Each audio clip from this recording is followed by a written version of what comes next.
자, 강대규 변호사 모시고 좀 3부 진행하겠습니다. 강대규 변호사님 나오십니다. 어서 오십시오. 네, 안녕하십니까. 강대규입니다. 예. 자, 검찰의 술자리 의혹 문제가 지금 계속 쟁점이 되고 있는데 이걸 무엇을 노리고 지금 이것을 계속 쟁점화하고 있는지 법무부가 나서면서 지금 더 큰 사건이 돼버렸습니다. 이화영 수사를 담당했던 검사가 있죠. 박상용 검사인데 이 박상용 검사가 채널A 방송에 지금 출연을 했습니다. 그래서 직접 이 이화영 측의 술자리 의혹을 조목조목 비판을 하는데 몇 개의 장면만 영상으로 보면서 좀 살펴보겠습니다. 먼저 영상 보고 오겠습니다. 법무부가 최근에 예. 딱 날짜를 찍었습니다. 2023년 5월 17일에 예. 이화영 전 부지사 조사할 때 연어회와 소주가 들어간 정황이 나왔다. 예, 그날 이화영 전 부지사를 불러서 조사를 한 건 맞는 건가요? 예, 수사 필요상 조사를 했습니다. 예, 근데 그때 변호인도 같이 동석을 했었고요. 예, 그날 불러서 조사를 했어요. 네. 연어회와 소주는 안 들어갔습니까? 전혀 그런 일은 없습니다. 예, 전혀 없어요. 예, 전혀 없습니다. 어. 예, 그때 당시에 변호인이 계속 동석을 하고 있었고요. 예. 제가 몰래 그 짧은 시간 동안 예. 뭐 연어를 준다든지 예. 뭐 술을 준다든지 그걸 몰래 도저히 할 수가 없는 상황이었습니다. 이화영 전 부지사는 장소까지 얘기를 해요. 창고라는 곳에서 진술을 마쳤다. 창고라는 예. 뭐 창고가 진짜 창고는 아니겠죠? 네네. 예, 그런 곳이 있어요. 창고라는 곳이 왜 지금 예. 창고라고 부르는지 사실 잘 모르겠지만 예. 그 검사실 맞은편에 빈 검사실이 하나 있었습니다. 예. 예, 거기가 검사실이 좁기 때문에 예. 저희가 대기실로 사용을 했었고요. 예. 제가 거기 안에 들어가서 조사를 한 일은 단 한 번도 없습니다. 예, 그리고 대기실에 피의자들이 대기하거나 또는 수용자들이 대기할 경우에는 교도관들이 모두 동석하고 있었고요. 예, 그래서 그 그럼 안에서 그날 그 창고라는 곳은 아예 가지 않았습니까? 예, 저는 거의 검사실 내에서 조사를 하는 사람이기 때문에 예. 그 장소에 뭐 가서 뭔가를 할 이유가 없었습니다. 그러면 혹시 뭐 날짜가 좀 여러 개가 나왔으니까 그죠? 네. 5월 17일 말고 그럼 예. 다른 날에는 혹시 뭐 음식 제공이든 뭐 연어회 이런 게 들어간 건 있어요?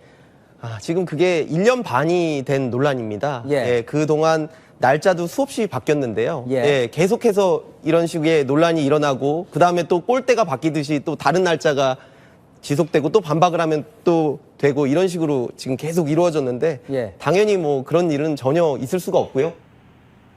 예.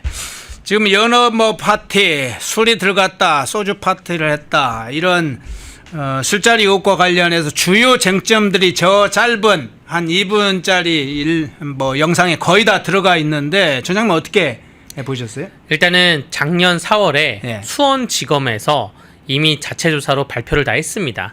그때 정치권에 소화기가 좀 뿌려져가지고 오해했구나라고 얘기가 됐는데 지금 와서 법무부가 다시 감찰을 지시한다는 거는 만약에 작년 4월에 수원지검에서 자체 조사를 발표했을 때 그때 법무부가 좀 이상하다, 감찰을 지시하겠다라고 하면 이해가 되는데 정권이 바뀌고 법무부 장관이 바뀌었다고 해서 감찰 조사를 지시하는 거는 뭔가 좀 의도가 있다고 보여지고요. 네. 지금 박상영 그 당시에 조사할 때 부부장 검사, 박상영 검사가 얼마나 많은 부담감을 안고 언론에 나왔겠습니까?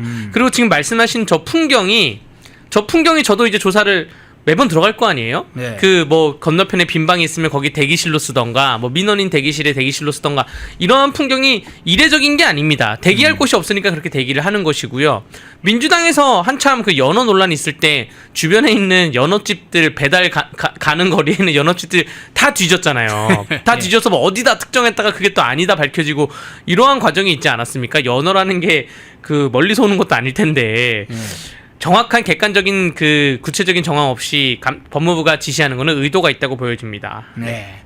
자, 다른 영상 한번 볼 텐데요. 법무부가 이렇게 언론에 흘리는 것 같습니다. 공식적으로 발표는 하진 않았고 언론에 흘렸는데 새 진술이 나왔다 뭐 이런 이야기가 나오는데 자, 그 장면도 한번 영상을 통해서 확인하겠습니다. 그 영상 보여주시죠. 법무부는 예. 근거가 있다는 거예요. 네. 교도관 1명과 재소자 2명의 진술이 새로 나왔다. 네. 왜냐하면 그 전에 이제 자체 감찰에서 문제가 없는 걸로 나왔었는데 법무부는 상황이 바뀌었다. 네. 새로운 진술이 나왔다라고 주장을 하고 있는데요.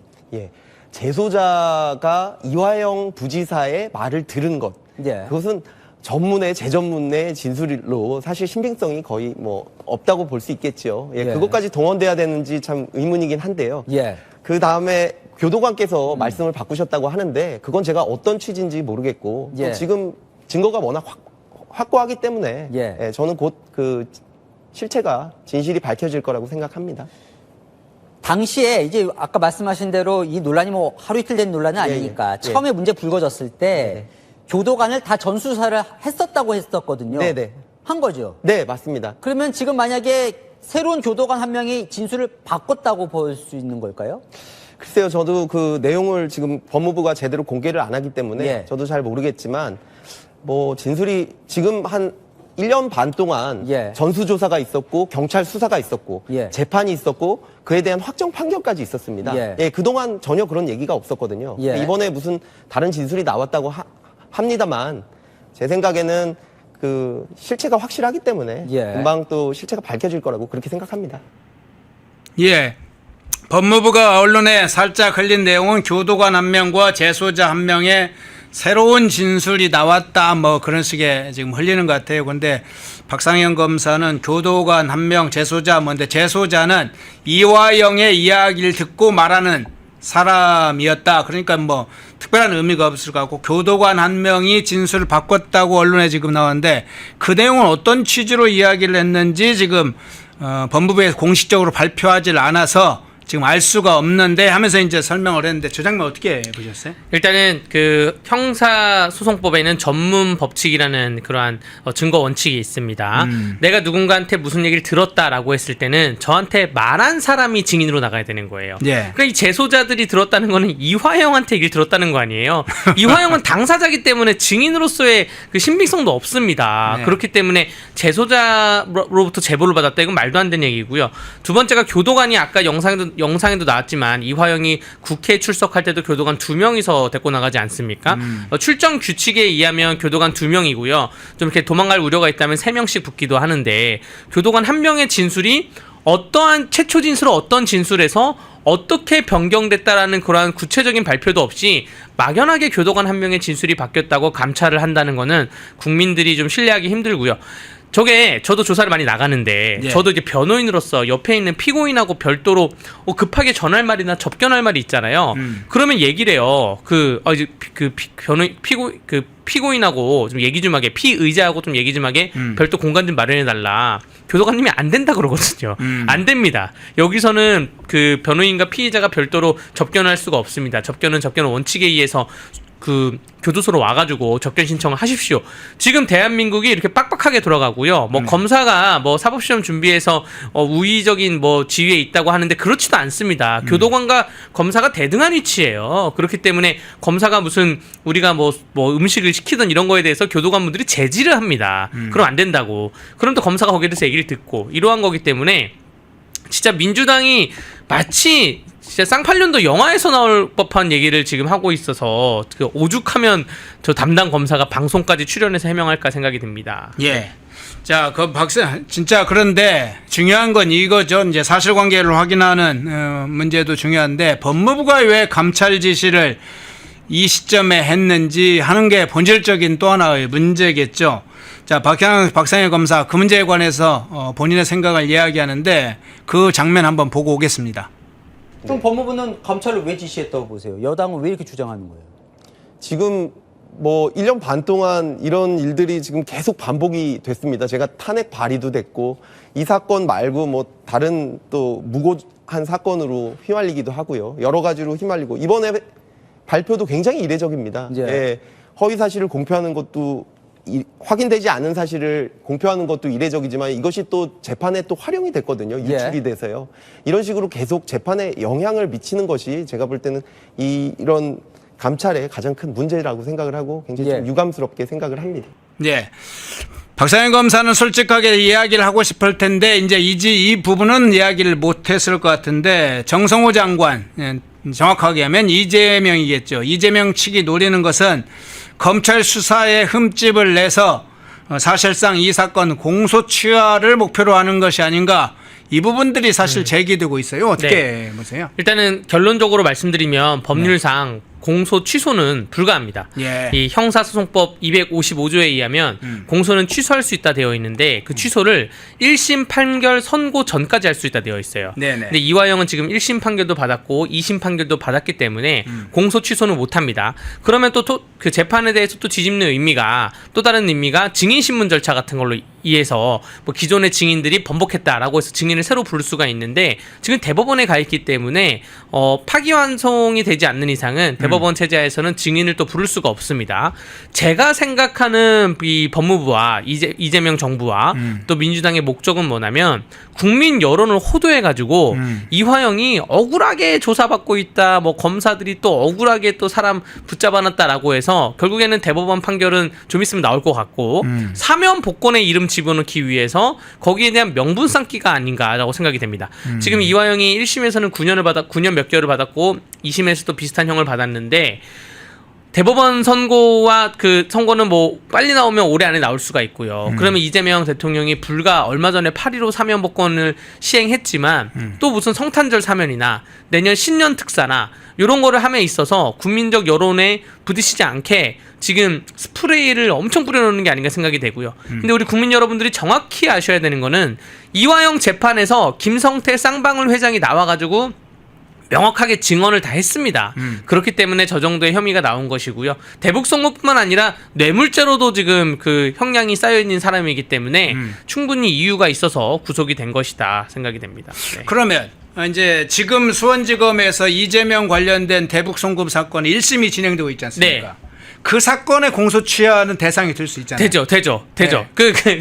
그 이재명 좋은 지적하셔서 감사합니다. 네. 이재명이 갖고 있는 재판들 중에서 뭐 대북송금, 성남FC, 대장동, 백현동, 위증교사, 공직선거법 중에 위증교사랑 공직선거법 같이 1심 선고가 나온 거는 공소 취소가 안 되고요. 네. 나머지 사안에 대해서는 공소 취소가 됩니다. 지금 법무부 장관이 뭐 어떻게 작용할지 또 검찰청 자체를 추석 전에 해체한다 그래서 검찰총장이 사실 무슨 의미가 있을까 생각이 들면서도 네. 결국 공소 취하에 대해서 어떠한 움직임이 있을 거라고 생각이 되고요. 이화영이 그 재판을 받은 김성태 재판을 받은 것 때문에 지금 이재명이 연관돼서 재판을 받고 있기 때문에 네. 이재명의 대북 송금은 공소 취하를 법률적으로는 할 수 있는 구조이긴 합니다. 네. 예. 자, 연관해서 이 문제도 한번 나온 김에 이야기를 좀 해보겠습니다. 자, 조희대 한덕수 회동설 문제를 잠깐 조금 한번 여쭤볼게요. 네. 자, 이 법무부가 아니죠. 이제 조희대 한덕수 회동설 문제는 뒤에 가서 좀 다시 이야기를 하고 이 법무부의 감찰 지시로 이 결과가 교도관 전수조사, 경찰의 수사, 법원의 판결 이런 이제 결과와 만일 다른 결과가 나올 때 문제인데 지금 이화영 측의 주장이 사실로 지금 확인되지 않고 있는데 법무부나 이제 뭐 감찰을 하고 있는 고검 감찰부 지금 만일 이 실제로 법무부가 감찰을 지시를 했는데 그 결과가 나오지 않았다. 네. 그러면 어떻게 될지 이 문제가 다시 나옵니다. 그 결과가 사실 그 실체적 진실에 각밖에 나오려면 작년 4월 수원지검의 자체 조사와 유사하게 나와야 되는데 네. 만약에 작년 수원지검의 자체 조사를 뒤집어가지고 네. 정말로 뭐 연어랑 술을 먹은 게 맞다. 그래서 김성태가 증인을 뒤집었다. 뭐 이렇게 조사 발표가 난다고 하면 대한민국이 뒤집어질 일이죠. 정말 일단은 수원지검에서 자체 조사를 관여했던 모든 행정 라인과 검찰 라인들도 다 직무유기로 처벌받게 될 것이고요. 저는 정성호 법무부 장관이 여기서 정무적인 생각을 되게 잘해야 되는 게 지금 그 검찰개혁, 뭐 검찰청 해체 뭐 이런 것을 앞두고 정청래 대표와 정성호 법무부 장관이 약간 이견을 보이고 있습니다. 네. 뭐냐 하면 정청래는 뭐 법도 공부 안 해보고 잘 모르니까 본인이야 수사만 당해봤으니까 무조건 추석 전에 해체하겠다라고 지르고 있고 그러면서 정성호 법무부 장관은 좀 천천히 가야 된다. 해체라는 말을 써서는 안 된다. 그게 검찰총장이라는 게 그 단어가 헌법에도 있는 단어인 건데 거기에 대해서 조심스럽게 가야 된다. 근데 만약에 법무부가 이 사안을 가지고 감찰 결과를 뒤집는 감찰 결과를 나오면서 뭐 검찰 전체를 악으로 악마시킨다면 그러면 정성호 법무부 장관은 정청래 대표와의 그러한 내부 다툼에서 승리할 수가 없는 거예요. 예. 이거 정청래에게 더 힘을 실어주는 그러한 결과인 거거든요. 그 법무부 장관께서 정말 감찰부의 지시를 내려야 되는 거는 뭐냐면 사실대로만 발표해라라고 지시를 내려야지 어떠한 정무적인 이유를 뒤집어 씌워가지고 검찰 전체를 악마화해서는 안 된다고 생각이 됩니다. 그게 정성호한테도 좋지 않을 겁니다. 예. 자, 검찰 어차피 이제 감찰 지시를 한 상황이니까 꽁무니를 빼면 안 되겠죠. 반드시 책임을 물어야죠. 법무부 장관이 지시를 해서 만일 이게 새로운 사실이 밝혀지지 않으면 뭐 최근에도 민주당이 꽁무니를 빼는 장면을 보고 있죠. 조희대 한독수 회동설 뭐 이런 문제들 딱 터지니까 뭐 크게 해놓고는 지금 꽁무니를 빼는 격인데, 자, 그런 방식으로 정성호가 빠져나가면 안 되죠. 결과에 대한 책임도 져야 될 겁니다. 자, 나온 김에 조희대 한덕수 그 회동 관련된 주제를 좀 잠깐 여쭤볼게요. 지금 조희대 대법원장을 타깃으로 해서 공격은 여전히 계속되고 있는데, 이 4인 회동 비밀 회동을 했다, 의혹을 제기를 했다가 지금 조희대 대법원장이 직접 한덕수 전 총리를 만난 적도 대화한 적도 없다 이렇게 밝히기도 했고, 또 해당 녹취록이 AI 조작 음성이었다, 변조된 음성이었다, 이것까지도 좀 확인이 되면서 제보 관련된 신빙성이 이제 깨진 상황입니다. 그러면서 민주당 내에서 특히나 김병기 원내대표는 이제 처음 말씀했던 사람들이 이 문제에 대해서는 조금 책임을 져야 된다, 이런 식으로 민주당 자체는 지금 한 발 빼려고 하는 양상인데, 뭐 서용교, 부승찬 이 사람들이 일을 저질렀으니까 뭐 한 발 뺀다고 그렇게 빼지는 건 아닙니다. 일단 이 상황 어떻게 보시나요? 네, 김병기 원내대표가 처음 말씀하신 분들이 근거나 경위, 뭐 주변 상황 그런 이야기를 베이스를 좀 얘기해라라는 예. 건데, 이거는 너네하고 선을 긋겠다, 나는 너네가 책임져라, 너네랑 엮이기 싫다라는 거고, 앞으로 이게 만약에 취재가 심화가 된다면 결국 예. 부승찬하고 서영교하고 서로 싸우지 않을까 생각이 됩니다. 서영교 입장에서는 또 부승찬 너가 대정부 질문 해가지고 내가 그래서 수면 위로 꺼낸 거 아니냐, 부승찬 너가 책임져라라는 거고, 부승찬 입장에서는 아니 대정부 질문에서 그 정도 얘기할 수 있는 거 아니냐, 나는 그냥 의혹 제기만 했는데 서영교 너가 괜히 껴들어가지고 이게 커진 거 아니냐, 이런 얘기인 거고요. 항상 민주당에서 했던 것처럼 의혹 제기를 하다가 사실이 아님이 밝혀지면 슬그머니 그냥 발뺌하고 아무 연락도 안 받고 대답도 안 받고 잠수 타는 그런 건데, 저게 만약에 보수 진영에서 예를 들어서 뭐 이번에 뭐 우원식 박지원이 중국에 가서 뭐 북한 간첩들을 만났다 뭐 이런 제보를 하던가 뭐 예를 들어서 뭐 조국 사면 전에 뭐 대통령하고 조국하고 뭐 교도소에서 미리 만났다더라 뭐 이런 얘기 있잖아요. 막 그냥 막 떠드는 거예요. 이런 게 보수 진영에서 만약에 대정부 질문이나 면책 특권을 이유로 떠들었다고 생각해보면 민주당에서는 아주 난리 났을 겁니다. 근데 지금 약간 민주당에서는 지금 발뺌하기에 급급하고 있는 형국입니다. 예. 네. 자, 서영교 의원이 이 사건의 주된 책임자 중에 하나인데, 서영교 의원이 이제 문제가 되자 이렇게 얘기를 했어요. 최초 의혹 제기를 한 건 내가 한 것이 아니다. 의혹 제기를 했던 유튜브, 즉 열림공감 TV에 가서 물어보라, 이렇게 얘기했습니다. 이렇게 떠넘겨지나요, 이게? 안 떠넘겨지지 않죠. 네. 유튜브 기반에서 이거 정말 극좌 유튜브인데, 여러분들 극좌 유튜브를 보면 별의별 게 다 있어요. 김건희 여사가 사탕을 먹는 거를 가지고 편집해가지고 담배를 핀다고 하던가, 김건희 여사가 무슨 영상 전시회 가가지고 전시를 하고 있는데 그 조명을 뭐 영상을 아주 진짜 극좌 유튜버들은 양심의 가책이 전혀 없이 AI로 조작하고 영상 다 조작하는 그런 사람들인데, 이거 누구나 다 알고 있는데 서영교 의원이 이거를 날 것 그대로 받아들여서 국회에서 정무적인 행태로, 정무적인 공격의 수단으로 본인이 써먹고 나서 그 다음에 이 극자 유튜브의 책임을 전가한다? 이거 국회의원으로서 자질이 없는 것이죠. 이 자꾸 이런 식으로 정치를 하면 국회의원 사퇴를 해야 된다고 보여지고요. 지금 이 극좌 유튜브들 사이에서 보니까 이게 지금 그 열린공간 TV와 뭐 뉴탐사 뭐 그 관련자들 SNS를 보니까 서로 엄청 싸우고 있더라고요. 내가 너 이럴 줄 알았다. 너 보통에 평소에 그렇게 여론 조작해가지고 아니 이렇게 한다는 거예요. 본인 목소리로 전화 녹음을 합니다. 네. 제가 제보 하나 하겠습니다. 이런 겁니다. 그런 다음에 그 본인 목소리를 방송에 튼대요. 그 음성을 써가지고 방송에 틀면서 제보가 들어왔습니다. 이렇게 방송을 한다는 거예요. 극자 유튜버들이. 그런데 여기에 대해서 국회의원이 아무런 의심 없이 넘어간다는 거는 국회의원으로서의 자질이 없습니다. 예.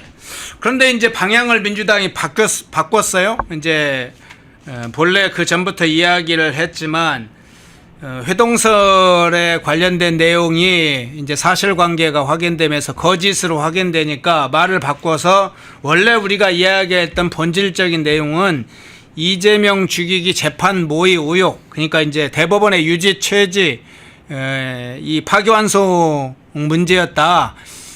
조희대 대법원장이 이재명 후보를 죽이려고 했던 그게 문제였다는 식으로 말을 바꾸고 있는데, 조희대 대법원장이 공직선거법 관련해서 대법원 최종 판결을 했을 때 법으로 위반한 게 있나요? 없습니다. 전혀 없고 오히려 칭찬해야 될 일이죠. 왜냐하면 대법원의 이 633 원칙은 조희대 대법원장이 이재명 재판 이전부터 네. 대법원에 취임하면서부터 항상 했던 얘기가 법을 지켜라. 그 중에 그 하나가 634 원칙을 지켜야 된다라고 해서 각급 법원에 공문을 보냈습니다. 지난번 총선 이후에 너무나 재판이 지연되고 있기 때문에 지켜라라고 해서 공문을 보냈고, 이거는 조희대 대법원장의 이러한 그 법을 지키려는 신념은 이재명 재판하고는 전혀 관련이 없는 그러한 일환에서 나온 것이에요. 그런데 민주당이 처음에 조희대 대법원장이 대법원에서 이재명 재판에 대해서 빨리 신속하게 한 게 문제가 있다라고 막 얘기했지만 국민들이 보기에는 문제가 없기 때문에 논리에서 뒤쳐졌죠. 그래서 갖고 나온 게 지금 조희대 한독수 회동설입니다. 한독수 조희대가 회동을 하면서 또 어떤 사업가가 같이 회동을 하면서 밥을 먹으면서 재판을 빨리 진행하기로 모의했다라는 것인데 가짜로 지금 밝혀졌죠. 그러면 지금 민주당으로서는 논리 구조를 맞추기 위해서는 조희대 대법원장 시절에 그 대법원장의 그 대법원이 재판을 빨리 했었던 이유가 다른 이유가 나와야 되는 거예요. 다른 근거가 나오지 않는 이상은 조희대 대법원장이 재판을 빨리 했다고 해서 법률적인 문제도 전혀 없고 또 논리적인 문제도 없고요. 오히려 칭찬해줘야죠. 저는 제가 만일 그러면요. 네. 조희대 대법원장이 대법관들에게 이렇게 이제 이야기를 했다고 가정을 한번 해보죠. 이제 있지는 있는 사실은 아니지만 다시 거꾸로 돌아가서 이재명이 민주당 대통령 후보이니까 우리는 공직선거법 이 633이 강제 규정이긴 하지만 대통령 후보이니까 선거 판결을 뒤로 미룹시다. 대통령 선거 이후에 네. 미룹시다. 네.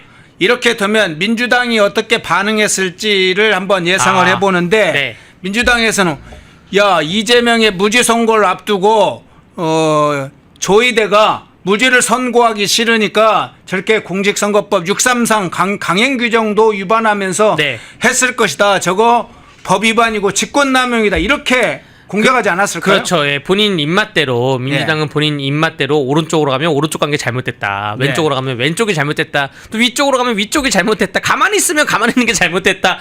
그냥 진영 논리 싸움에 휘말려 가지고 조희대 대법원장이 뭐 어떠한 행동이나 선택을 했던 간에 조희대 그 대법원들이 어떠한 행동이나 선택을 했던 간에 공격이 들어왔을 것이다라고 저는 생각이 됩니다. 예. 자, 이번 사태는 그냥 간단한 가짜뉴스가 아니라 헌정유린 사태에 가깝습니다. 헌정유린 사태. 이 서영교, 부승찬, 정청래가 지금 관련이 돼 있고 유튜버 김어준과 열린공감TV가 다 관련이 돼 있는데 사실 책임질 사람은 책임을 져야 되겠죠. 어떻게 책임을 물어야 될지에 대해서도 대략 방향과 답이 나와 있는데 이 부분 어떻게 보시는지 하고, 또 하나 서영교 의원이 4년 전에 가짜뉴스 처벌법을 발의한 당사자라고 네. 또 알려지면서 이것도 이것과 이 사건과 섞이면서 좀 논란이 되고 있어요. 네. 일단은 그 면책 특권이 너무나 강력한 조항이기 때문에 네. 면책 특권의 그 제보와 관련된 그러한 법 판례를 살펴보면 제보에 어떠한 신빙성이 있어서 국회의원이 의혹 제기하는 것은 면책 특권이 허용 범위 안에 들어간다라고 해서 처벌을 받지 않는다가 있어요. 네. 그런데 지금 김의겸 지난번 청담동 술자리 사건 이후에 현재 있었던 조희대 한덕수 회동설까지 아예 그 가짜 제보인 경우에는 본인이 알았음에도 불구하고 이 고의성을 가지고 가짜 제보인 경우에는 판례가 좀 뒤바꿔야 되지 않나 생각이 됩니다. 그래서 형사 재판까지는 반드시 있어야 된다고 생각이 되고요. 민사적으로 보기에는 그 같이 식사 자리에 있었다고 하는 그 사업가 분이 굉장히 화가 많이 나신 것 같더라고요. 내가 얘네들 싹 다 고소고발해가지고 민사까지 탈탈 털겠다라고 하셨는데 좀 열심히 힘내주시길 바라겠고 서영교 의원이 2020년에 발의한 법이 있습니다. 그 법이 가짜뉴스를 처벌한다는 정보통신망법 개정안인데 거기에 서영교 의원이 처벌 조항에 뭐라 했냐면 가짜뉴스를 유포한 자는 7년 이하의 징역 또는 5천만 원 이하의 벌금이에요. 그러니까 본인이 국회의원의 지위로서 대한민국을 저는 거의 국헌문란 목적을 가지고 흔들었다고 생각이 되는데 사법부를 흔들려고 가짜뉴스를 유포했으면 본인이 발의한 법에 의하면 7년 이하의 징역이다라고 되어 있다는 말씀을 드리고요. 이때 서영교 의원이 이 법안을 말하면서 무슨 얘기를 했냐면 국내에 공연이 거짓 또는 왜곡된 허위의 사실을 정치적 또는 경제적 이익을 위해서 뉴스 형태로 교묘하게 포장하는 가짜뉴스가 사회적 대두다.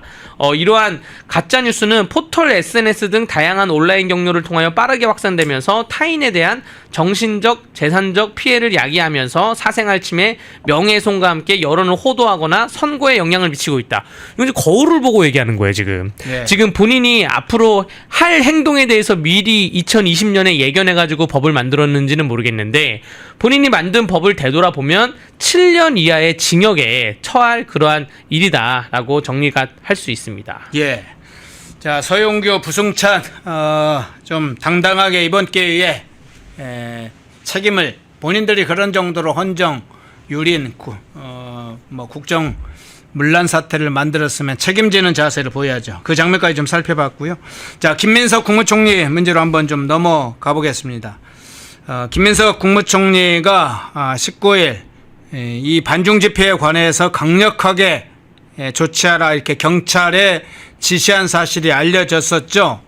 자, 그 전에 김민전 의원의 발언 영상이 올 텐데 들을 텐데요. 바로 김민전 의원의 발언 영상에는 국민 주권 문제와 외국인 투표 문제가 제기됩니다. 이 연관되기 때문에 김민전 의원 발언 영상 먼저 보고 오겠습니다. 국민 주권을 발휘하는 기재 어떤 게 있을까요? 저희가 국민주권 정부라고 할 때는 기본적인 철학을 말씀드리는 것이고 그리고 제가 일상적으로 간단한 걸 물었습니다. 철학을 물은 건 아니고요. 선거권의 행사가 국민주권을 발휘하는 가장 대표적인 기재이다. 이렇게 얘기 드릴 수가 있는데요. 우리나라의 경우에는 지방선거에서 외국인에 대해서도 선거권을 주고 있습니다. 이런 나라 있는 거 아십니까? 들어보셨어요? 전 세계에서 우리가 외국인 주권을 인정하는 유일한 나라가 되고 있다. 상호주의도 존재하지 않는 상황에서 일방적으로 주고 있는 유일한 나라가 되고 있다. 여의도 대통령으로 불리시는 정청래 대표가 중국어로 선거 유세를 하는 겁니다. 이제 우리가 중국어뿐만 아니라 다양한 언어를 해야지 선거 운동에 나설 수 있는 시대가 오지 않겠는가 이런 생각조차도 하게 됩니다. 예. 국민 주권의 기재가 뭐냐 하니까 그거 얘기에 대해서 무슨 장황한 게 몇 가지 설명하려고 하네. 선거권 문제. 뭐 국민의 주권의 핵심은 선거권이죠. 그 문제도 답을 못 합니다. 지난번 국가 예산, 정부 예산이죠, 정확하면. 정부 예산 규모가 얼마냐 하니까 정부 예산 규모도 몰랐죠. 물론 이제 채무 또는 부채 규모를 모르는 건 당연했고. 또 국회에서 어제 국토부 장관도 국민의힘 의원이 정부 예산, 올해 예산 얼마 정도니까 그걸 모르더라고요. 예산 규모를. 그 국무회의 참석자들은 정부 예산을 모르는 게 기본 상식인 것 같습니다. 자, 말이 조금 옆으로 삐어져 나왔는데, 자, 김민전 의원, 외국인 투표권 얘기는 하지만 실질적으로 중국인들에게 주는 투표권 문제를 지금 이야기를 했는데, 김민석이 지금 반중 집회에 대해서 강력하게 대처하라. 이건 이제 이재명이 사실 공개적으로 또 국무회에서 지시한 사항이죠. 그 후속 절차를 밟고 있는데 이 중국인 투표권과 함께 이 중국인 문제가 계속 제기되고 또 국내에선 반중 시위 문제가 제기되는데 어떻게 네. 해석을 하십니까? 그러니까 외국인 투표가 도입된 게 2006년 지방선거, 5.3일 지방선거입니다. 네. 2002년에 노무현 대통령 당선됐고 2004년에 17대 총선에서 열린우리당이 152석을 차지해요. 그래서 한나라당은 쪼그라들면서 어떤 의견도 못 내는 상황에서 외국인 투표가 도입이 됐고요. 이게 처음 도입됐을 때는 2006년도에는 6,700명 정도가 투표를 했습니다. 네. 그러다가 2014년에는 48,000명 정도고 2018년에 10만 명을 넘어요. 그 2025년 지금 기준은 14만 명입니다. 외국인 수가. 이 중에 80% 이상이 중국인입니다. 그러니까 중국인의 투표권자가 최근 가장 최근 통계는 99,900인데 유권자 수가 이게 아마 지금 한다면 10만 명이 넘었을 거라 보여지고요. 여러분들 요즘 정치가 그 일도 양단을 가고 있기 때문에 정말 몇천 명 차이로 당선이 되거든요. 네. 10만 명이면 웬만한 지역구의 시의원, 구의원 다 바꿀 수 있는 것이고요.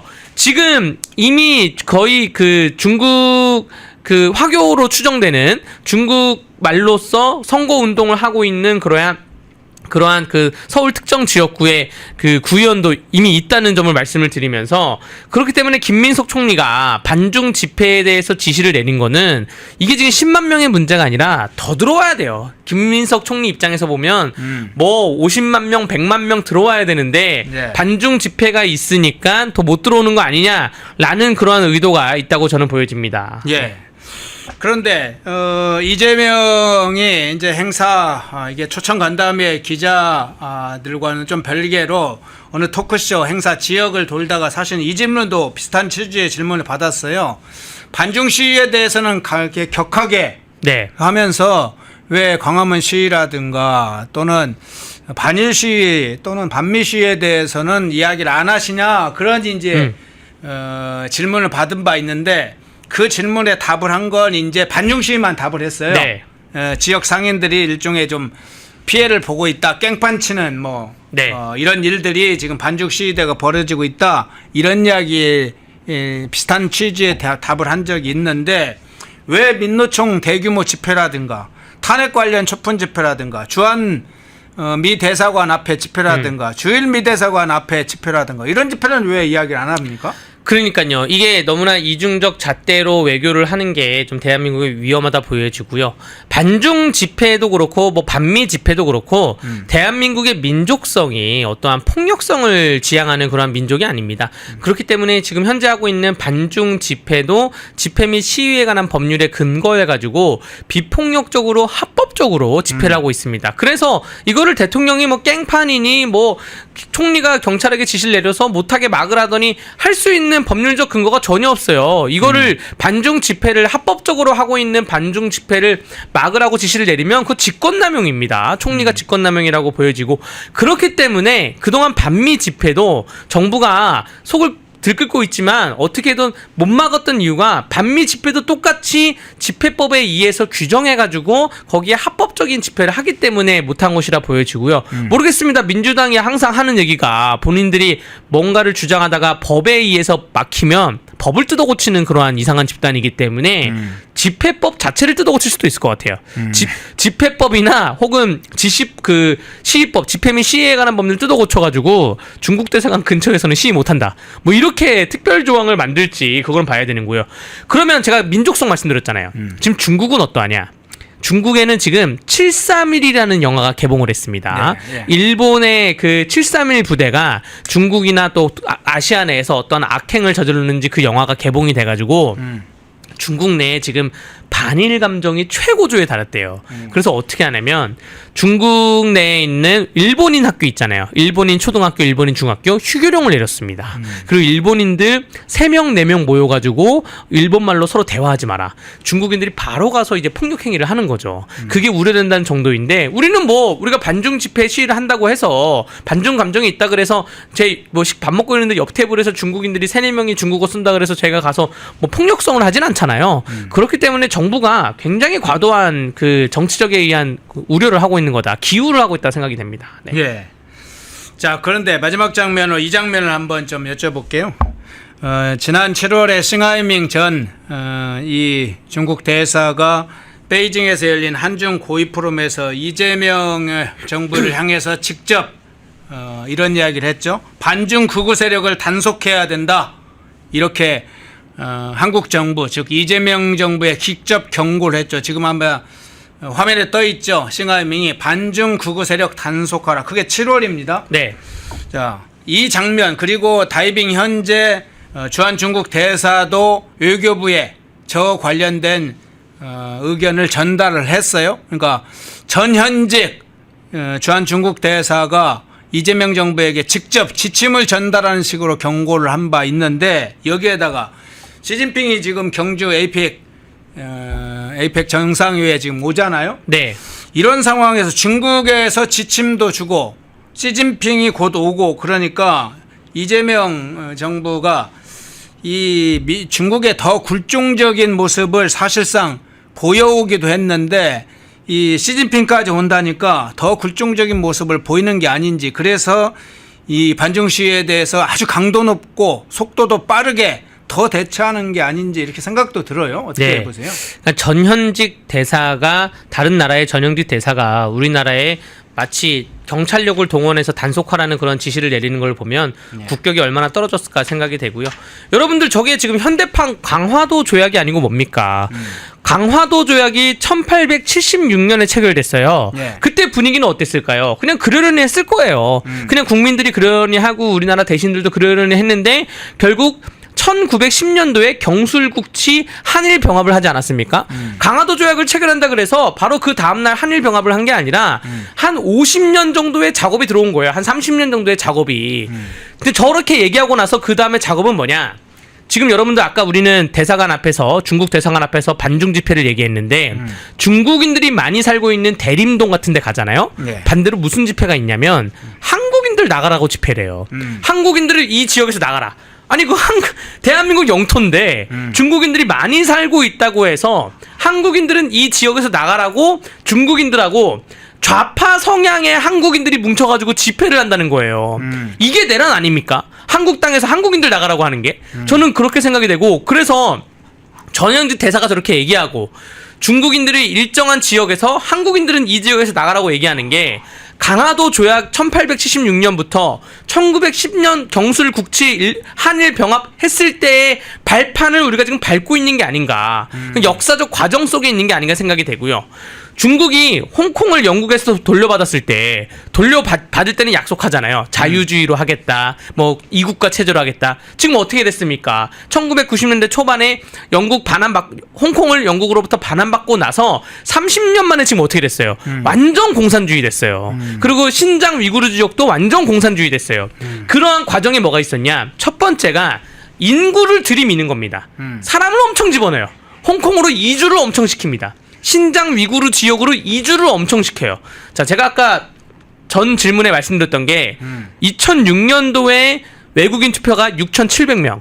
지금 외국인 투표가 14만 명입니다. 그 중에 80%가 중국이 10만 명이고요. 앞으로 몇 명이 더 넘어올지 몰라요. 네. 그러면서 지금 SNS가 발달되어 있으니까 옛날처럼 그냥 마구 그냥 중국에서 공산주의 지령으로 넘어오지 않습니다. 다양한 방법을 써요. 예를 들어서 SNS에 한국이 좋다. 한국에서 살기가 좋다. 라는 걸로 막 들어오게 하는 것이고요. 그럼 우리나라 정부는 부동산 대출 막아놓고 중국인들이 와서 현찰로 사는 거는 못 막고 있는 실정이죠.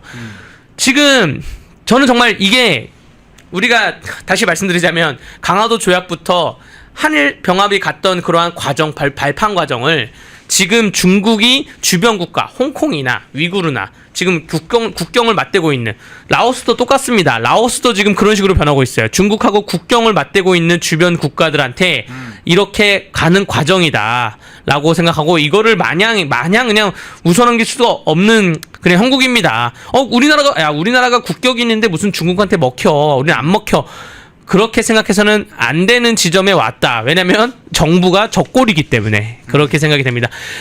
전 세계 역사학자들이 희한하게 생각하는 게 한국은 뭐 청나라, 명나라, 수나라 한국은 한반도는 절대로 중국한테 먹힌 적이 없다는 역사를 굉장히 희한하게 생각하면서 한민족의 자부심을 높게 칭송해요.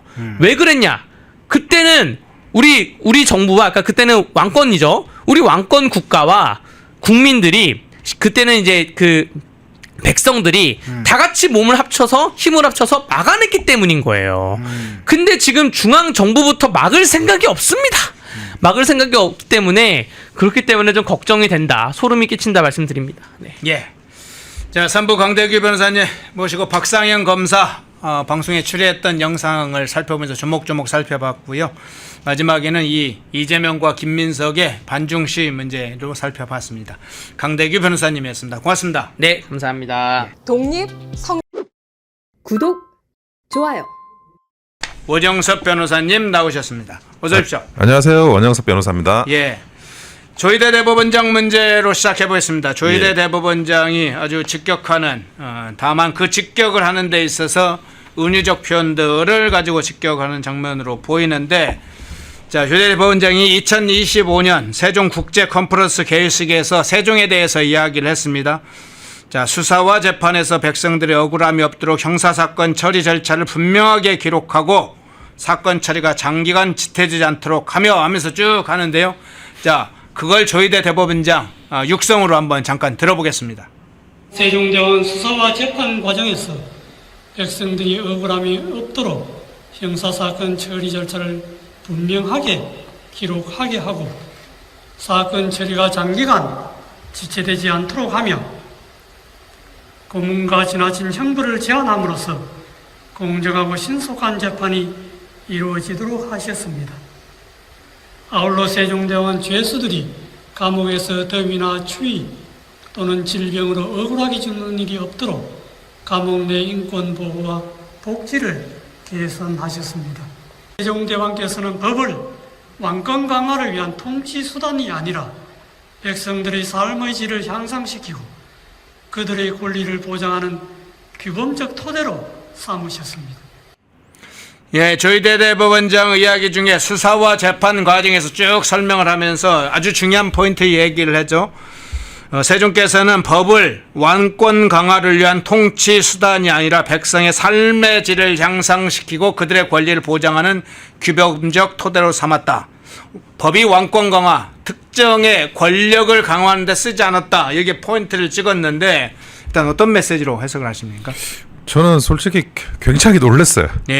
예, 조희대 대법원장이 지금 그 세종의 그런 그 법치나 이런 것들을 비유해서 설명을 했지만 그것이 정치적으로 정무적으로 어떻게 해석될 거라는 거는 굉장히 분명해 보이거든요. 예. 무슨 말이냐면 내용만 들어봐도 예를 들어 뭐 세종대왕이 왕권 강화가 아니라 백성들의 삶을 그 윤택하게 하기 위한 규범의 토대로 삼았다는 거나 재판을 빨리 진행을 해야 하는 거나 아니면 그 재판의 진행이나 절차를 세세하게 기록했다는 거나 이런 것들이 결국에는 그동안 뭐 이재명이 해왔던 그런 그 사법부에 대한 압박, 민주당의 사법부에 대한 압박, 그리고 그 재판에 대한 어떤 그런 지연이나 이런 것들이 그동안 일어났던 과거의 지연이 굉장히 문제가 있었다라는 지적, 이 모든 것들을 지금 이 세종대왕의 그런 일화로 해가지고 정면으로 이재명 대통령과 지금의 여권이 민주당의 반박 성명을 낸 거거든요.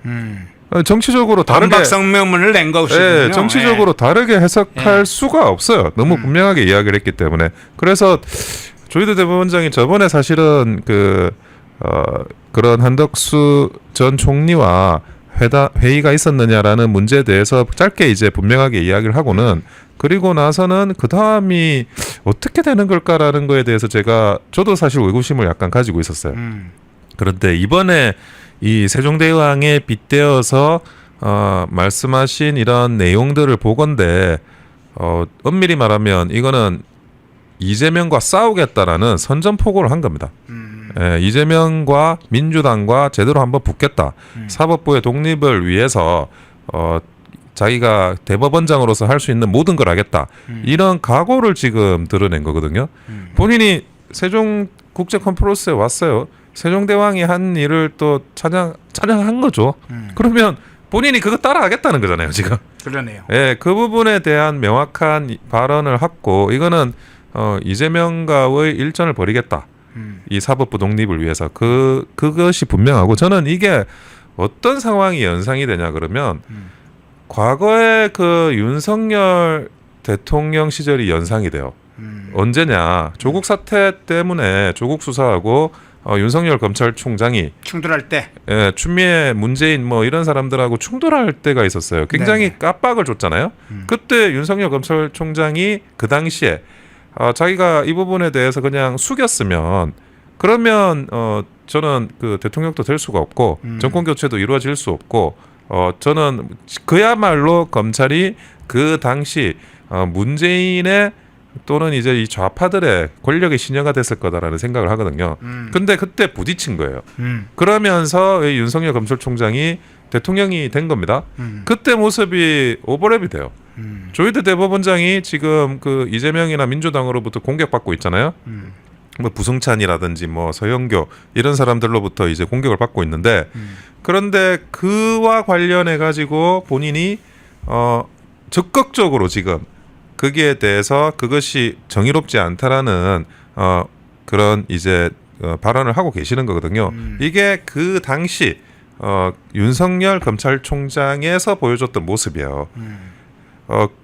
준사법권이죠. 검찰권의 최고수장은 검찰총장이고 사법권의 최고수장은 대법원장입니다. 조희대 대법원장이 지금 윤석열 대통령이 했던 그런 상황에 맞닥뜨리고 윤석열 대통령이 당시 윤석열 검찰총장이 했던 그런 이제 결단을 저는 내렸다고 생각을 하고 있고 아마 이 세종 컨퍼런스에 대한 이번에 이 대화 발언 이후로 굉장히 어떤 사법부의 어떤 그 분위기나 결이 많이 바뀔 거라고 생각을 하고 있어요. 제가 이제 조금 더 이거는 이제 정무적인 거고 네네. 조금 더 다른 관점으로 또 하나 더 있는데 말씀을 드리면 그래서 제가 세종대왕이 뭘 했는지를 한번 찾아봤어요. 아, 그래요? 법치 관련해서. 오랜만에 그냥 예. 세종 관련된 거 자료를 보게 되셨군요. 예, 예. 근데 우리가 뭐 추국이 만드시고 또 한글을 만드시고 이런 것들에 대해서 많이 이제 알고 있는데 이 법제 정비도 굉장히 현대적으로 하셨더라고요. 저도 법조인이지만 그 부분에 대해서는 잘 몰랐습니다. 원래 이제 태조 이성계가 조선을 건국하고 나서 경제육전이라는 법을 만듭니다. 우리가 육법전서 하는데 그 6개의 법률을 기본으로 이제 그 가지고 바탕으로 하게 되거든요. 그거를 이제 계속 개정해 나가면서 송육전이라는 법을 이제 만들어서 이거를 반포를 해요. 반포를 하는데 그때 이제 인쇄수를 통해서 이 법전이라는 것을 법을 몰라가지고 법을 어기는 백성들이 나오게 하지 않기 위해서 이 법전을 편찬을 했어요. 그런 업무를 했고 그리고 형법과 관련해서는 그러니까 법률에 적합한 조문이나 이런 그 조항이 없으면 그 처벌이나 이런 거를 신중히 하라. 이게 일종의 죄형법정주의거든요. 이게 근대적인 형법 개념입니다. 이런 죄형법정주의도 도입을 하고 그리고 고문을 그 당시 뭐 고문이라는 게 전근대니까 좀 뭐 일어나긴 했지만 고문으로 사람을 죽여나지 말라고 이 부분에 대해서 명확하게 하고 그리고 뭐 10세 이하의 그런 사람에 대해서는 사람을 살인하더라도 처벌하면 안 된다. 이런 일종의 촉법소년 개념도 도입을 하세요. 예. 예. 그래서 감옥이나 이런 데서 이제 위생 관리도 철저히 하게 하고 그래서 죄수들이 감옥에서 죽으면 안 된다. 그 부분에 대해서도 또 명확히 한 그런 이제 세종대왕의 중요한 업적들이 있었습니다. 그래서 그 부분을 저같이 이제 세종대왕의 법치에 대해서 몰랐던 사람들한테도 좀 상기시켜주는 계기가 됐고 그 외에 이제 아까 다시 본론으로 돌아와가지고 정무적으로 정말 그 조희대 대법원장이 이재명하고 한판 결전을 벌이겠다라는 선전포고를 한 거다 그렇게 봐야 됩니다. 예. 자, 그 연관해서 이 문제도 한번 좀 살펴볼게요. 조희대 한덕수 회동설, 흔히 말하는 4인 뭐 비밀 의혹, 회동 의혹, 이게 이제 근거가 없다는 것이 이제 사실로 확인이 거의 됐습니다. 민주당은 이제 꽁무니를 빼고 서영규한테 사실을 이렇게 넘기는 상황인데 이제 조희대 대법원장을 향해서는 이렇게 민주당이 이야기를 했어요. 이제 이 비밀 회동은 없었다 이런 건 확인이 됐는데도 뭐라고 얘기하냐? 안 만났어도 사퇴해라. 만나지 않았지만 그래도 사퇴해라. 그러면서 이야기합니다. 본질은 유지 취지의 파기환송이 바로 대선 개입이다 이렇게 밝혔습니다. 대법원에서 판결하는 것 자체가 대선 개입이라고 하는 것이죠. 자, 공직선거법 270조는 선거범의 재판 기간에 관한 강행 규정을 두고 있죠. 우리가 633이라고 불리는 거. 강행 규정이라고 딱 그 선거 공직선거 200조에는 딱 항목이 있습니다. 강행 규정의 항목. 임무 규정도 아니고 강행 규정이라고 딱 항목에 지정이 되어 있어요. 그게 법률에 써 있습니다. 제가 임의적으로 말하는 게 아니고.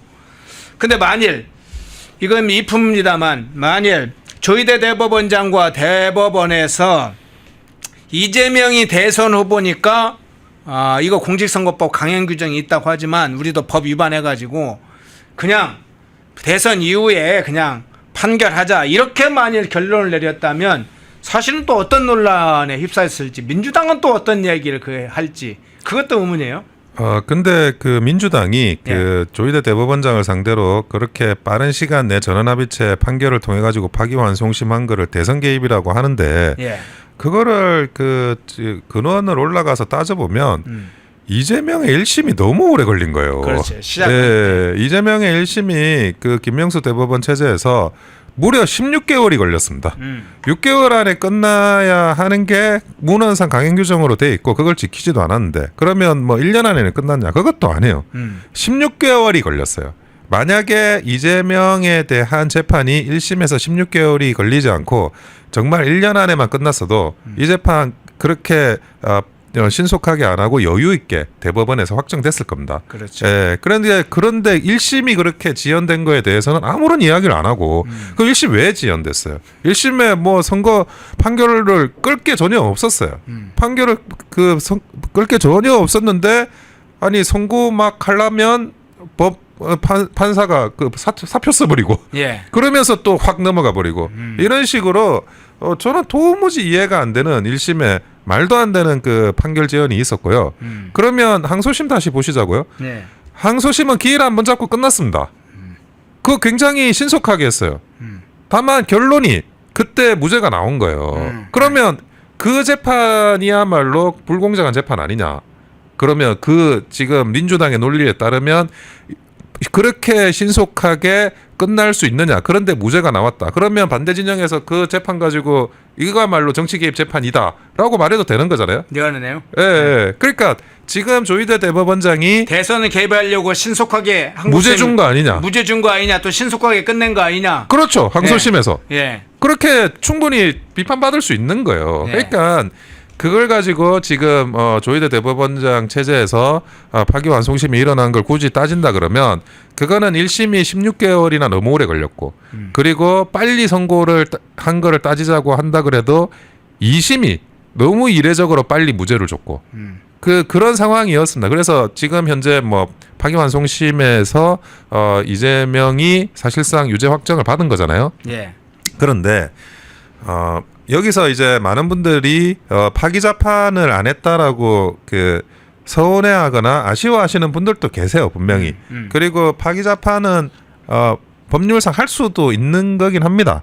많은 분들이 또 유튜브에서 파기자판을 이렇게 원하셨고 그걸 해야 된다라고 많이 말씀하셨는데 제가 조희대 대법원 법조인으로서 솔직히 이야기를 하면 파기환송심도 대단한 거예요. 나는 그게 그냥 사실은 이런 그 당시만 하더라도 이재명의 당선 가능성이 높다라고 민주당의 그런 당선 가능성이 높다라고 보던 때잖아요. 냉정하게 그랬었어요. 그러니까 그러면 권력의 눈치를 보고 오히려 재판을 밀어버리고 그럴 가능성이 실질은 높았어요. 근데 그렇게 하지 않고 대법원에서 명확하게 이 부분에 대해서 결론을 내려줬다는 것만 하더라도 저는 조희대 대법원장이 굉장히 대단한 일을 했다고 생각을 해요. 그 당시에. 그리고 그런 내용으로 사실 제가 제 페이스북에는 그 파기환송심 판결이 선고되자마자 올렸습니다. 그래서 어떤 분들은 파기자판 이야기를 하시는데 그게 이게 이론적으로 가능한 것과 그리고 어떤 그 전반적인 상황들과 이 개인의 어떤 신념과 그리고 여러 가지 상황들을 고려해서 결론 내린다는 면을 종합적으로 검토하면 이 파구의 완성심도 조희대 대법원장이 굉장히 대단한 일을 저는 한 거라고 생각을 하고요.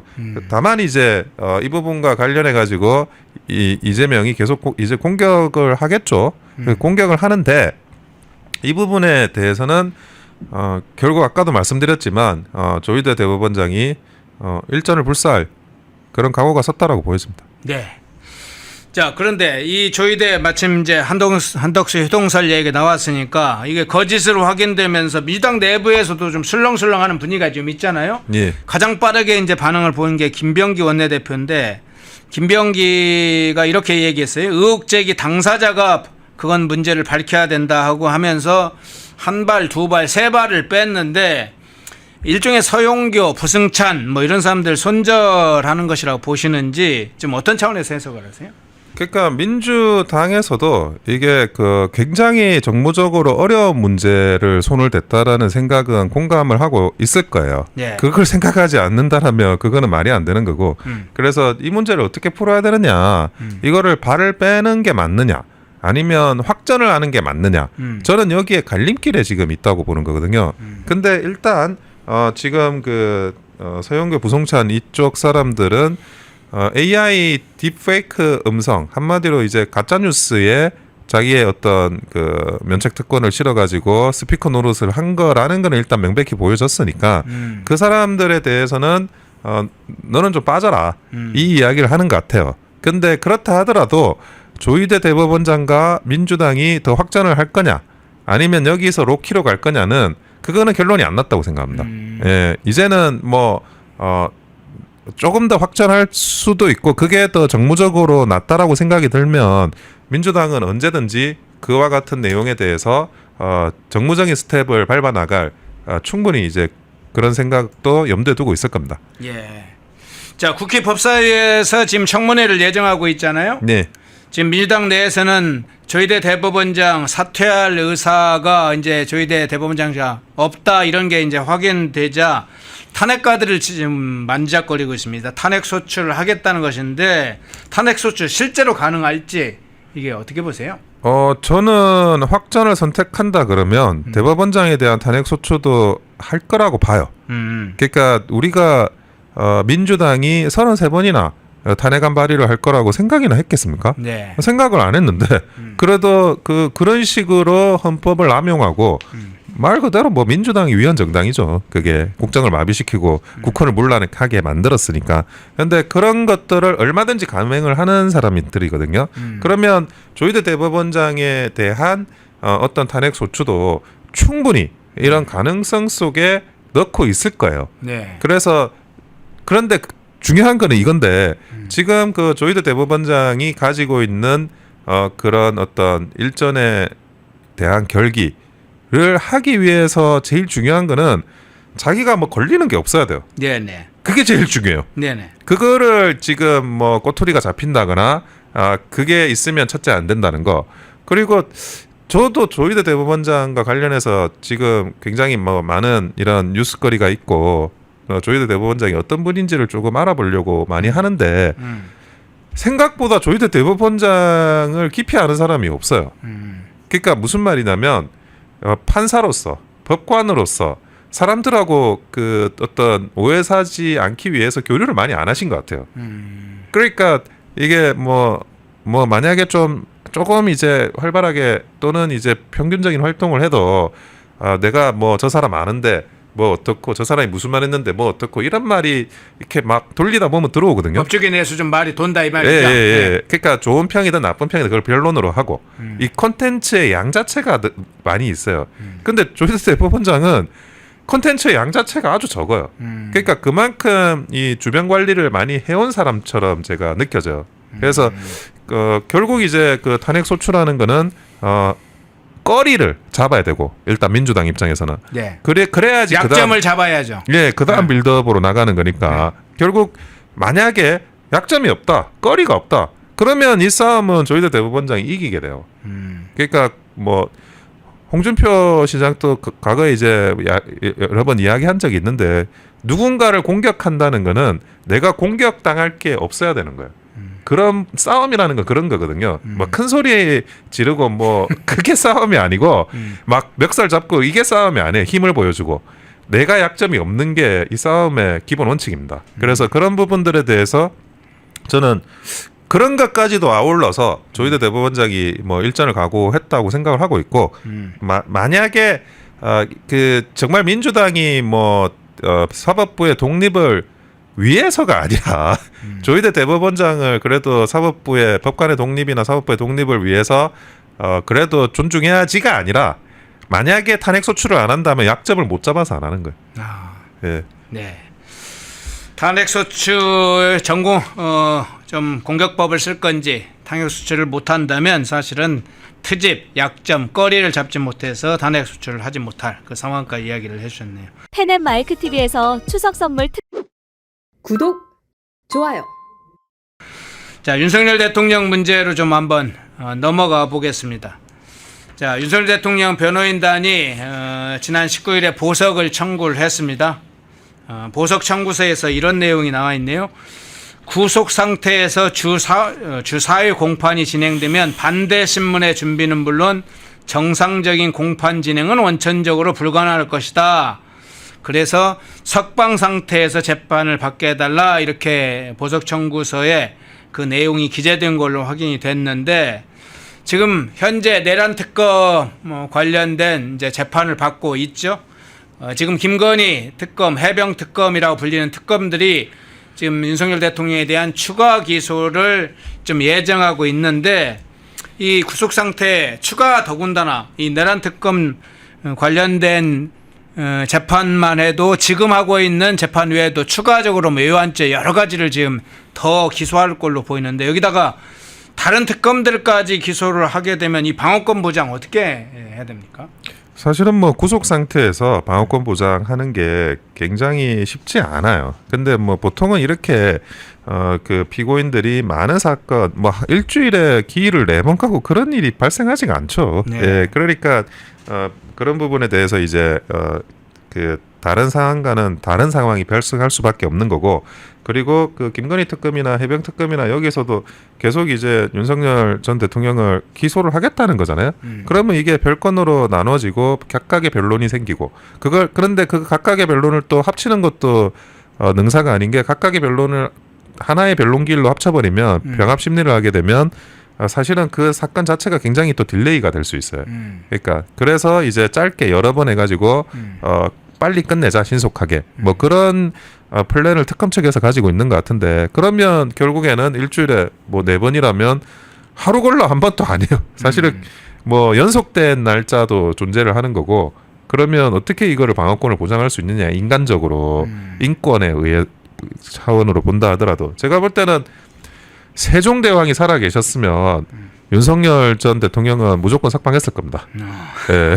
지금 세종대왕께서 내가 찾아보니까 정말 뭐 죄수의 인권 그런 수사 단계 또는 이제 그 구속된 단계 그런 감옥에 있는 그 사람들까지도 그렇게 건강도 걱정하고 한 사람이 세종대왕이라는 걸 제가 알았는데 만약에 윤석열 전 대통령이 이런 식으로 지금 몸도 안 좋으신데 이렇게 뭐 일주일에 4번 재판받는 상황이 된다라고 하면 세종대왕이라도 윤석열 대통령은 석방했을 거다 이런 생각이 들고 그리고 지금 현재 그 보석 청구나 이런 것들을 하고 있으신데 그게 뭐 보석이 되고 안 되고를 떠나서 이 보석 청구를 하는 순간 이게 굉장히 인권상 피고인의 인권상 굉장히 그 뭐랄까 어려운 방어권 보장이 어려운 재판의 진행이 일어나고 있고 특검의 기소가 일어나고 있다라는 게 국민들한테 알려지는 거거든요. 네. 예, 그래서 기본적으로 이 보석 청구나 이런 거 자체는 잘했다고 저는 생각을 하고 있어요.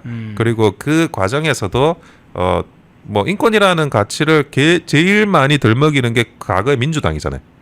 그러니까 그 민주당이 정말 이 인권이라는 걸 말살하고 있고 방어권 보장을 짓밟고 있고 그런 사항들을 국민들께서 알게 하는 차원에서 이 보석 청구는 아주 적절하다고 생각합니다. 예.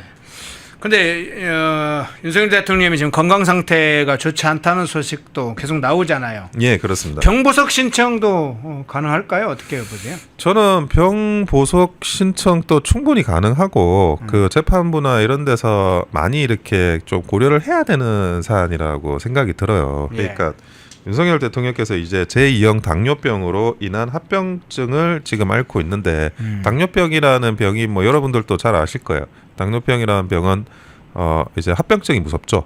그리고 당뇨병이 어느 정도 진행이 되면 약이 잘 안 들어요.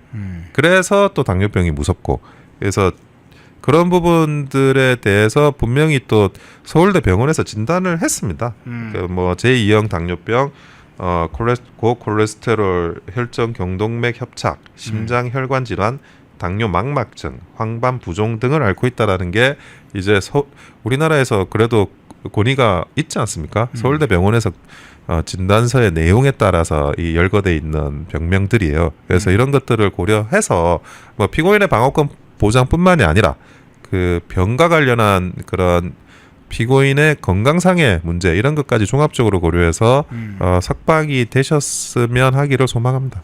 예. 자, 민주당이 그런데 윤석열 대통령 재판을 담당하고 있는 지기현 판사에 대해서 지금 징계 조치를 하라는 주장도 하고 사퇴하라는 주장도 하고 막 이렇게 섞어서 주장을 하고 있는데 그 근거로 하나로 재판 지연을 사유로 하고 있습니다. 그러면서 재판 지연의 사유를 근거로 또 내란 특별재판부를 설치하겠다고 이렇게 서로 엮여서 진행을 하고 있는데 두 가지 문제 한번 제가 좀 따져보는 형식으로 여쭤보겠습니다. 지견 판사가 그간의 재판을 지연했는지 이 문제를 먼저 좀 살펴봤으면 좋겠고요. 또 하나는 내란 특별재판부가 민주당이 말한 것처럼 저게 설치가 되면 재판이 다시 시작될 텐데 그 재판 지연이 더 재판이 지연되는 거 아닌지 생각이 드는데 어떻게 보세요? 그러니까 재판 지연이라는 거를 민주당은 입에 올릴 자격이 없어요. 지기현 판사가 일단 재판 지연하고 있지도 않고 지금 이 내란과 관련한 비상계엄과 관련한 사건들은 올해 초에 기소된 거지 않습니까? 아직 1년도 안 됐습니다. 그리고 지금 재판이 굉장히 그 기일이 자주 열리고 있잖아요.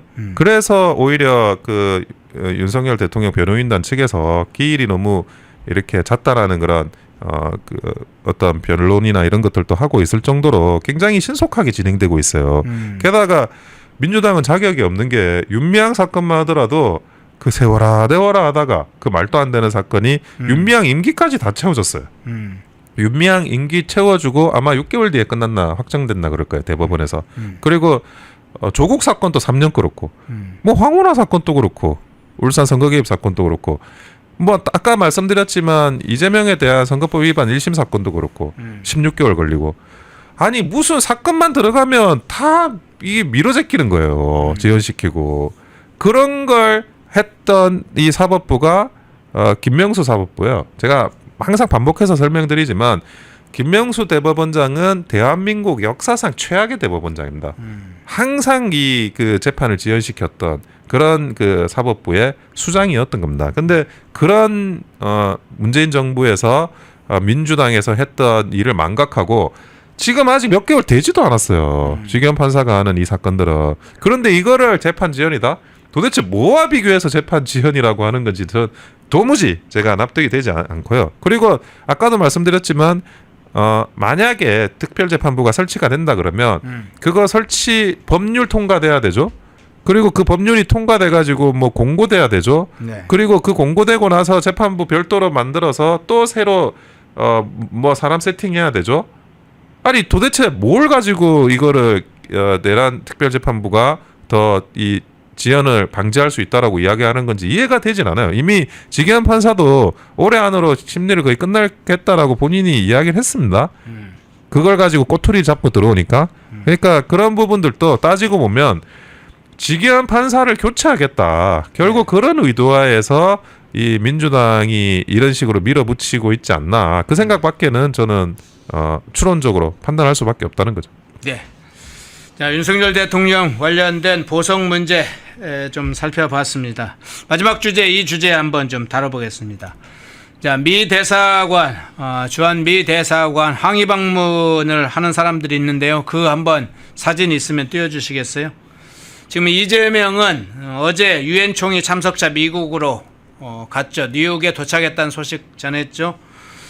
자, 그런데 같은 날에 민주당에 있는 초선 의원들 5명이 미 대사관에 항의 방문하러 갔어요. 뭐 한국 근로자 인권 침해 문제 공식 사과하고 책임 인정하라 뭐 이런 입장을 밝혔다고 하는데 지금 보이죠? 뭐 인물들이 지금 민주당 초선 의원들 5명이 쭉 지금 들어가고 있는데 자, 그 전에 이재명이 최근에 페북글에 2가지 문제 메시지를 던졌습니다. 이제 하나는 외국 군대 굴종하는 문제, 외국 군대를 자주국방과 대치시키면서 외국 군대 이야기를 했고 국민 주권 문제를 이야기를 했는데 그것과 지금 연관되는 것 같은 흐름이 있는데 지금 초선 의원들의 행동, 주한 미 대사관 항의 방문 어떻게 평가를 하세요?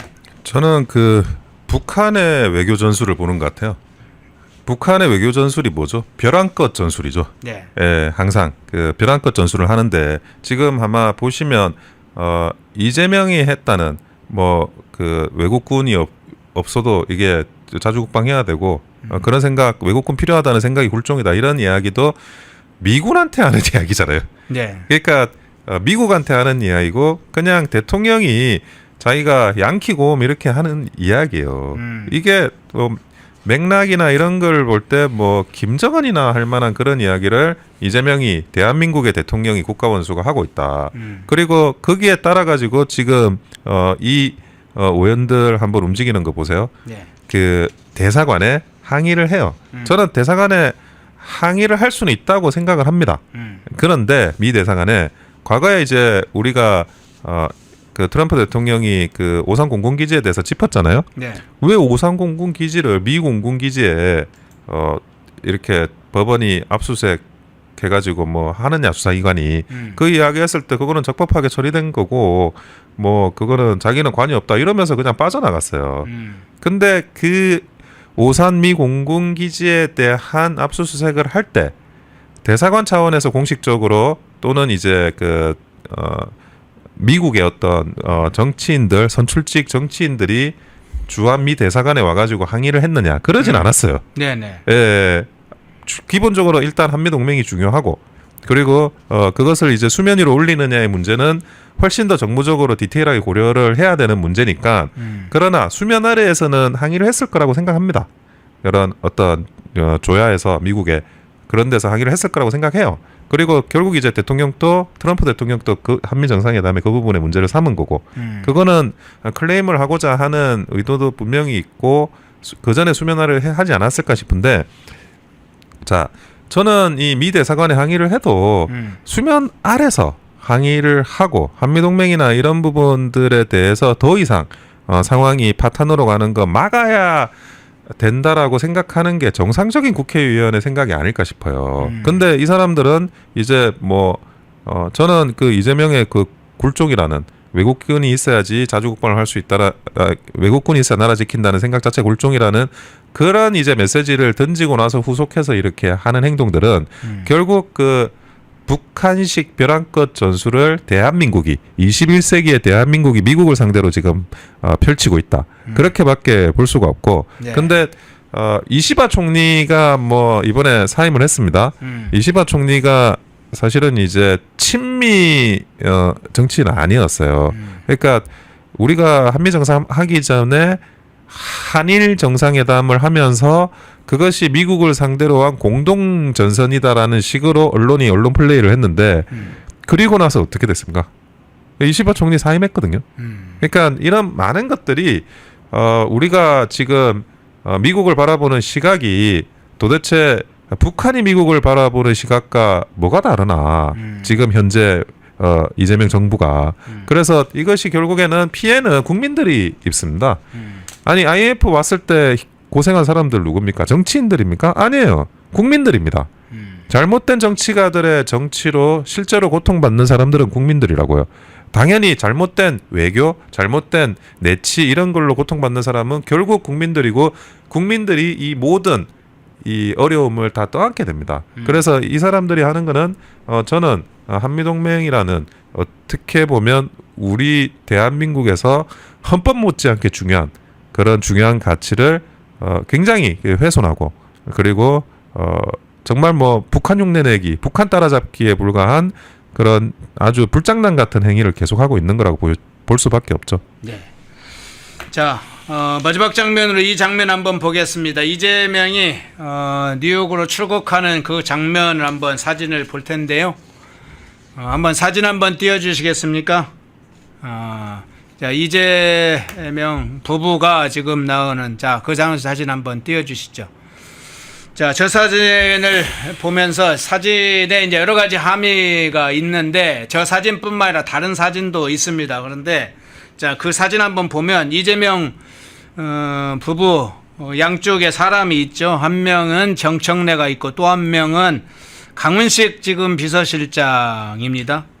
그런데 강훈식 비서실장에 관해서는 지금 김혜경이 상당히 따뜻하게 손을 잡고 인사를 나눈 이야기가 나오는데 자, 정청래가 있는데 이재명이 그냥 보지도 않아요. 그리고 실제로 저 후에 이제 다른 사진도 있습니다만 쭉 이재명 정청래가 여러 가지로 말을 자꾸 거는 식으로 하는데 이재명이 보지도 않고 계속 앞으로 그냥 나가는 장면 같은 사진들이 나오는데 저 한 장의 사진 지금 보여드렸습니다만은 뒤에 김병기도 있고 우상호도 있고 뭐 몇 사람이 있습니다만 저 한 장의 사진 어떻게 좀 해석을 하십니까? 근데 저 사진을 보면서 이 사진의 정치학이라고 제가 저번 시간에 한번 말씀드렸는데 그렇죠. 예.